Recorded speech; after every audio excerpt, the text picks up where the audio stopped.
vamos a ir a Huacho,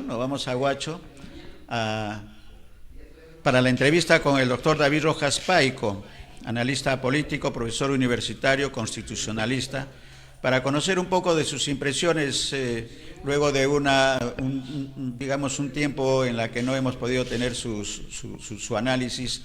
Le damos la bienvenida, David, bienvenido a Ánfora 2021.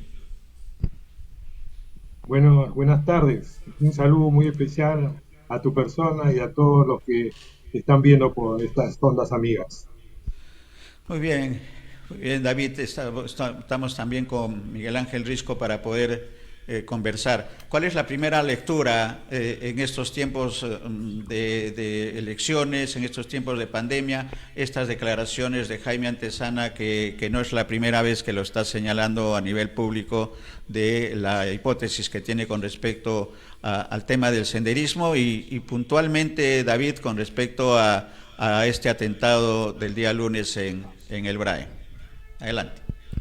Bueno, yo entiendo que Jaime Antezana es un investigador que no solamente está analizando los temas de último momento, sino viene ya de mucho tiempo atrás. Y la verdad que hay mucha coincidencia en la aparición de vez en cuando, cada vez que hay elecciones, en las últimas 3 elecciones, en estas y en las 2 anteriores, aparece Resucitado Sendero con una conducta de esta naturaleza y que le levanta un poco, equilibra después el tema de la postulación de la señora K en las elecciones, ¿no? Según lo que señala Antezana, y creo que tiene mucho de cierto, esto viene no de ahora con la señora K, sino de la época que su papá era presidente, ¿no? En los años 90, Montesinos le pasó la voz a Abimael Guzmán para que no lo capture el grupo GI, y calcularon bien hasta después del golpe de Estado, y es en septiembre del año recién, de 1992, que capturan a Abimael Guzmán cuando lo pudieron haber capturado en el año 90. Entonces eso nos da una idea de que hay un interés político en el manejo de lo que es Sendero. Por otro lado, coincido también con Antezana en el sentido de que aparece justo para equilibrar un poco ese desbalance que tiene el fujirismo desgastado por el modelo económico, por la crisis que estamos atravesando, y eso de alguna manera hace que la población ya no crea tanto, como dicen comúnmente, ya no se coman tan rápido ese sapo, ¿no? Pero también no hay que descartar que hay una desesperación por parte de estas fuerzas políticas que quieren seguir con el modelo y quieren seguir aplicando mano dura en los casos que haya reclamo de personas por exigiendo su derecho. Otra característica especial también que hay es que los medios de comunicación mayoritariamente están favoreciendo, no tienen objetividad, pues están favoreciendo plenamente a la señora K, ¿no? Y porque saben de que si la señora K pierde esta elección va a tener que afrontar un proceso que tiene relación con el lavado de activos, ¿no? Que es un delito que tiene que ver con el problema de la obviamente. Y no hay que olvidar también que el secretario general anterior de Fuerza Popular está vinculado también a el tema de lavado de activos, y que según Antezana, en el Congreso mayoritario, cuando Fuerza Popular quiso gobernar desde el Congreso, tenía mayoría, había 14 congresistas que tenían ciertas vinculaciones con el lavado de activos. O sea, en todas otras palabras, hay un modus operandi en forma constante en relación a esto, ¿no? Y digo esto porque efectivamente ya Sendero, como fuerza política, ya no tiene una actividad.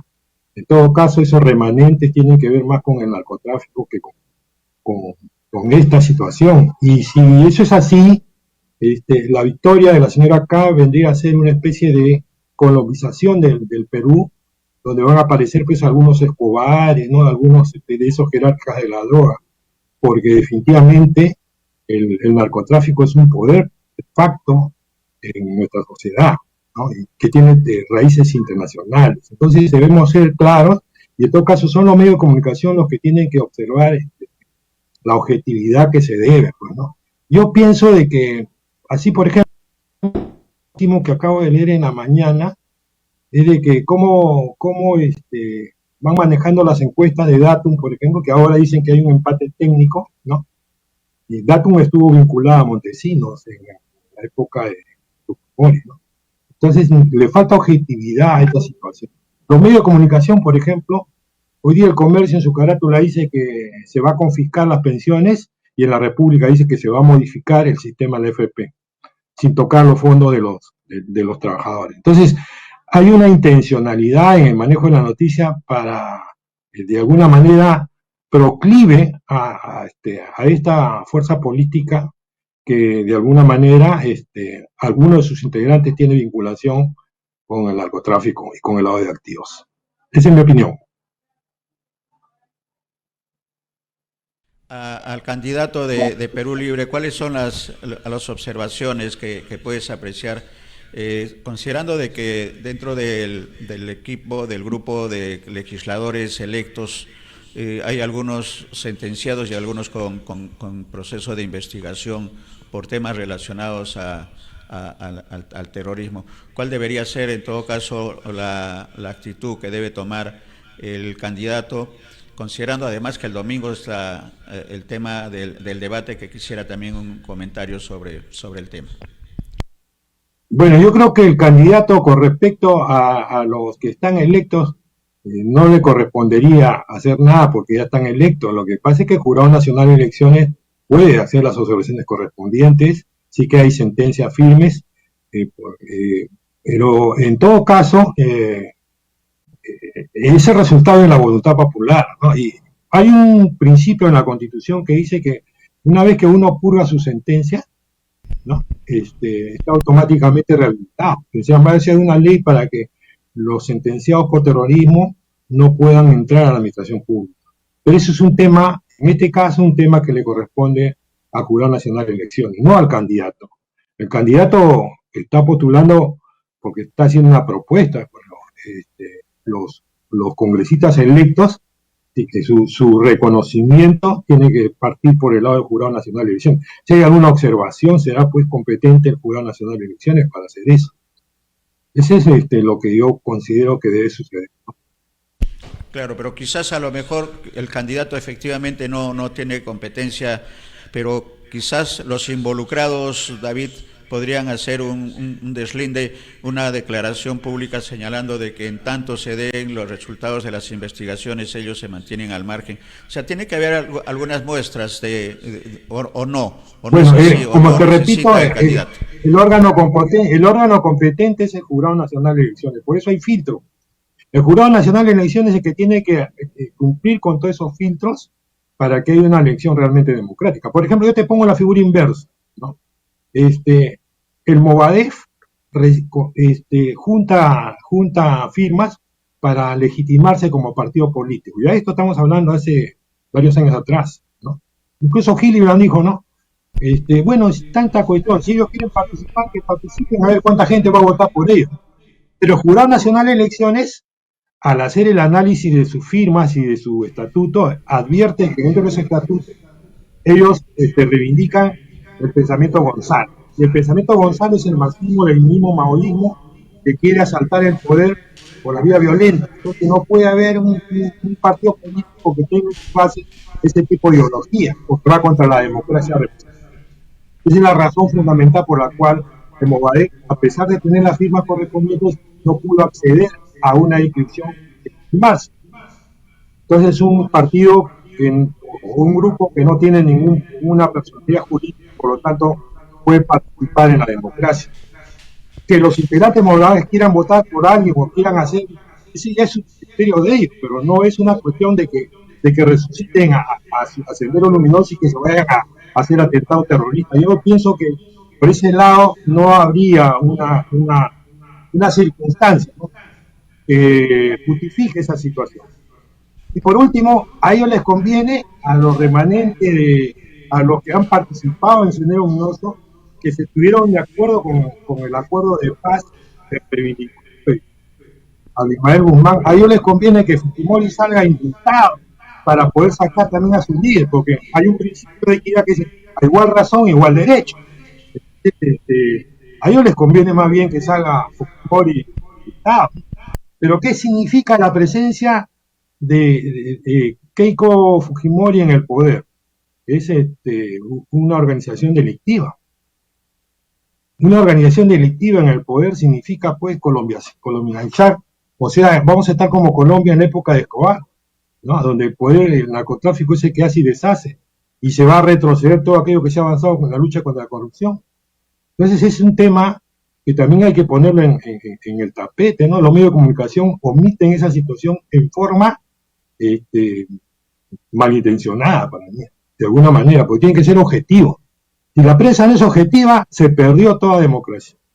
Y en este caso me parece de que se está cometiendo esa situación. Hay que ver, pues, ¿no? Por ejemplo, yo pensaría que el Grupo del Comercio tiene sus propios intereses, ya que el Grupo Graña, que forma parte del Grupo del Comercio, tiene vinculaciones con el problema de odio en la corrupción. Y a ellos no les conviene que haya un gobierno que comience a batallar contra la corrupción. Y creo que en el momento del debate de los técnicos, hubo una señora ahí que habló sobre el medio ambiente y dijo, no se puede hacer ninguna transformación mientras tengamos a la corrupción enquistada en nuestro Estado. Y es más, la primera que habló a nombre de Fuerza Popular dijo, estamos en un Estado fallido. Y lo señaló así, un Estado. ¿Qué cosa es un Estado fallido? Un Estado en el cual sus instituciones no funcionan. Entonces, ¿quién debe hacer los correctivos? No son las instituciones, las personas no pueden ya hacer eso. Nosotros estamos optando por la cuestión institucional, por eso votamos para tener un gobierno democrático que tenga el respaldo de todos. Porque una vez que acaban las elecciones, ya no hay que fuiste de un lado o del otro, es un solo gobierno el que sale democráticamente y es que hay que apoyar. Pero si vamos a poner ahí, a mi entender, a una organización delictiva, ya sabemos cuál es el resto, ¿no? Ya sabemos lo que no va a venir. Y si no, miremos nomás alrededor del Perú, ¿no? Miremos cuál es la situación en Colombia, por ejemplo, o en Chile. Entonces ya nos damos cuenta que tenemos que cambiar. Es más, si hablamos en términos económicos, el propio Banco Mundial, la CEPAL, están señalando claramente que se tiene que regresar a la época del Estado de Bienestar. O sea, el Estado tiene que reasumir algunas funciones que como producto de esta Constitución no puede asumir. ¿Por qué? Porque justamente eso es lo que le corresponde para satisfacer las necesidades básicas de la educación y salud, ¿no? El tema de la salud es el tema primordial. Nosotros vemos que el oxígeno está comercializado, las camas UCI están comercializadas, los medicamentos están en manos de un grupo económico, entonces todo está privatizado.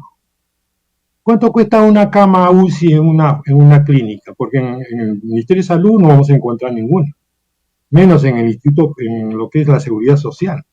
¿Y quién tiene para pagar una cama UCI en una clínica? Entonces ese es un tema que hay que traerlo también a colación, ¿no? No es un tema de que no se debe tocar, se debe tocar porque lo primero que tiene que hacer el gobierno es tratar de salir de esta crisis de salud, o sea, que llegue la salud a todos los lugares más recónditos del país. Justamente la expresión de los votos que ha habido, a mi entender, de Pedro Castillo justamente provienen de ahí. ¿Por qué? Porque en la práctica hay un desarrollo desigual entre lo que es Lima metropolitana, que tiene el 70% del sistema financiero, versus el resto del Perú, un desarrollo mucho menor, ¿no? Entonces seamos claros, ¿no? Una cosa es Lima y otra cosa es el Perú. Estamos en una situación muy dispareja. Entonces, el voto del resto del Perú va a determinar quién es presidente de la República en las próximas elecciones. Correcto, y tú has dicho una palabra que es clave y que nosotros la repetimos acá en Ánfora 2021, David, y es el hecho de que estamos en tiempos de cambio.